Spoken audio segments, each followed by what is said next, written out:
You're walking down a hallway at night. Your hand reaches for the light switch before your brain even decides to do it. You flip it. The light comes on. You feel fine. Now ask yourself, why did you do that? There was nothing in the hallway. You knew that. You live in a building with locks and doors, and probably a neighbor who plays guitar too loud at 2 a.m. There was no threat, but your hand moved anyway. That reflex is not a quirk. It is not anxiety. It is a survival system, 2 million years old, still running in your skull, right now, tonight. And once you understand where it came from, you will never look at a dark room the same way again. For the first 2 million years of human existence, darkness was not an inconvenience. It was a death sentence with a time delay. The moment the sun dropped below the horizon, the rules changed completely. Leopards hunt at night. Cave lions hunt at night. The giant hyenas that roamed Africa, Crocuta spelaea, hunted in packs of 20 after dark, with a bite force of 1,100 pounds per square inch. Your bite is 162. For context, that's roughly the grip of a firm handshake. Theirs, crushed bone, and you couldn't see them coming. Humans have some of the worst night vision of any large mammal on Earth. A cat needs 6 times less light than you to see clearly.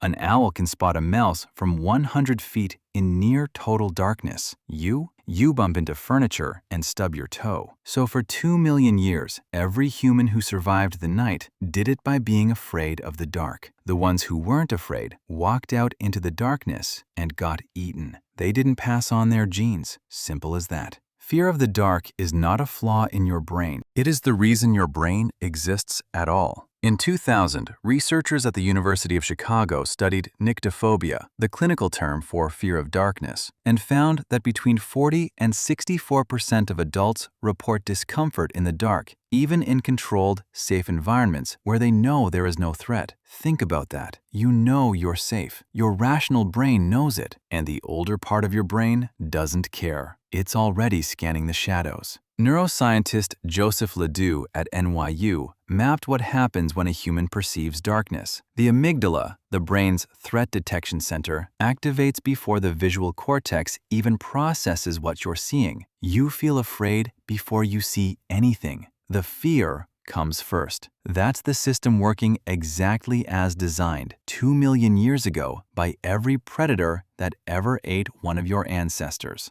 But here's the part that should genuinely surprise you. The fear of darkness doesn't peak in childhood and go away. It restructures. A 2012 study by Glenn Barat at Stanford showed that adult humans respond to unexpected darkness with a measurable spike in cortisol, the stress hormone, within 3 seconds. 3 seconds before you've had time to think. And the spike is larger when you're alone, because alone in the dark was where your ancestors died. The brain learned to treat solitude and darkness as a combined threat signal. You probably feel this. Sitting alone in a dark room feels different from sitting in the dark with other people. That's not imagination. That's a 2 million-year-old social survival calculation running in real time. Your ancestors who felt safer in groups at night survived. The loners didn't. So you got their instincts, along with their cheekbones and their knees. That reflex in the hallway, that's not weakness. That's inheritance.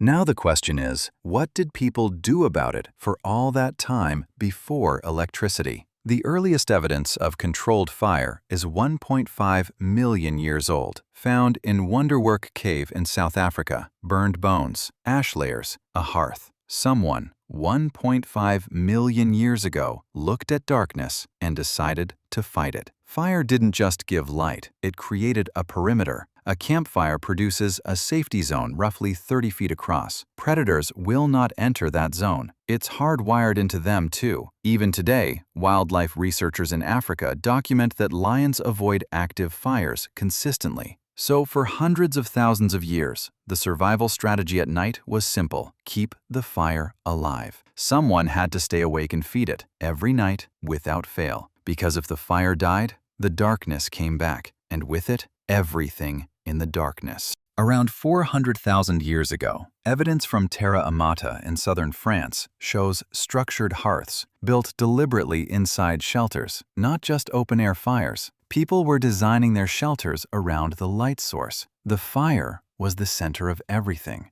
Then, around 40,000 years ago, someone invented the first portable fire, a torch. A stick wrapped in animal fat and plant fiber, burning for 45 minutes. Suddenly, you could take the light with you. This is when cave paintings exploded. Chauvet Cave in France, Lascaux, Altamira in Spain. None of those paintings were made near the cave entrance where there was daylight. They're deep inside, in total darkness, hundreds of feet from any natural light. Someone carried fire into the earth just to make art. The torch didn't just light the cave, it made the darkness optional for the first time. From torches, oil lamps appeared roughly 15,000 years ago. Animal fat in a stone bowl with a wick of twisted moss. Small, dim, unreliable. But you could set it down. You could sleep near it. It burned through the night. In ancient Egypt, linseed oil lamps were standard household items by 3000 BC. The Romans industrialized candle production around 500 BC using tallow, rendered animal fat. By medieval Europe, the candle was so central to daily life that entire trade guilds existed just to make them. Chandlers, that's where the word comes from. Candle makers were a profession, because if you ran out of candles, you ran out of night, and running out of night meant fear. Still, always, across every culture on Earth. Every major religion has fire rituals. Every ancient culture left light burning for the dead. Not coincidence. The same fear, solved the same way, independently, on every continent. Then, in 1879, Thomas Edison demonstrated the first practical incandescent light bulb in Menlo Park, New Jersey. And within 50 years, electric light went from novelty to necessity in developed cities. For the first time in 2 million years of human history, darkness was no longer guaranteed at night. You could keep the lights on, all night, every night. The thing humans had been fighting since before language, since before tools, since before clothes, was defeated by a glass bulb and a tungsten wire. Or was it? Here's what nobody talks about. When humans eliminated darkness, the fear didn't go with it. It adapted. In 2019, researchers at Harvard Medical School ran a study on modern anxiety triggers. They found that the neural response to an unlit room and the neural response to an empty notification screen activate the same threat detection pathways in the amygdala, the same area, the same spike, different stimulus, identical fear response. You're not afraid of the dark, you're afraid of what might be in it. You're afraid of the unknown, of being caught off guard, of something arriving before you can respond. And in 2024, you get that exact same feeling when you open your email and see 47 unread messages. When your phone buzzes at 11 p.m. and you don't recognize the number. When you lie in bed and your brain won't stop running through everything that could go wrong tomorrow. That's not overthinking. That's a nocturnal threat scan. The same one your ancestors ran every single night. The brain doesn't know that the cave lion is gone. It's still watching the perimeter. It just updated the list of threats. Research from the Max Planck Institute in 2021 found that humans in modern cities sleep on average 90 minutes less per night than populations without artificial light. We built light to conquer darkness. Then we used light to push sleep away. And sleep deprivation activates the same amygdala threat response as darkness does. We created electric light. Then we used it to recreate the physiological state of being afraid in the dark. There's a term for this in sleep research, hyperarousal. The brain stuck at high alert when it should be resting. Ancient humans had hyperarousal too. It kicked in when the fire got low. You have hyperarousal when your room is too quiet or when the Wi-Fi drops at midnight. Same system, different cave. The things modern humans are most afraid of: being forgotten, being alone, being left out, being unprepared. Every single one of those is a darkness fear wearing modern clothes. Being forgotten means being cut from the group. In a tribe at night, that was lethal. Being alone means no one to watch your back after the fire burns down. Being unprepared means walking into the dark without a torch. The fears didn't evolve, the labels did. You check your phone one last time before you sleep because your brain is checking the perimeter. You scroll through social media at 1 a.m. because silence feels threatening when you're wired for constant vigilance.